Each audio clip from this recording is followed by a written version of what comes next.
wakil Malaysia di World Championship dan SEA Games dapat peringkat gangsa, juga 2 rekod kebangsaan. Itu zaman kegemilangan saya. Saya Edwin Ang, berasal Kuala Lumpur, bersekolah di Selayang. Sebenarnya zaman persekolahan saya memang tak begitu bagus. Jadi saya mencuba bersukan di sekolah.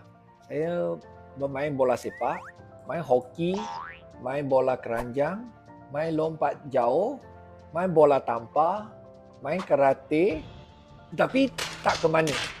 Tak dapat wakil siapa-siapa. Itu ragam zaman persekolahan saya. Setelah pembelajaran saya tak begitu memuaskan, saya fikir tiada cara lain. Jadi saya terus memberi tumpuan 110% kepada ayah saya dan dialah yang membawa saya ke dunia berbasikal.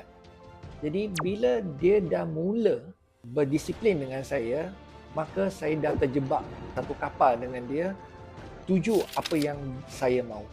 Itulah saya dapat wakil Malaysia dan menjadi cyclist yang boleh katakan terbaik zaman 90-an bersama senior saya seperti M. Kumaraisen, Sen Siong Hong, Noor Effendi Rosli, pemenang Commonwealth Game peringkat perak.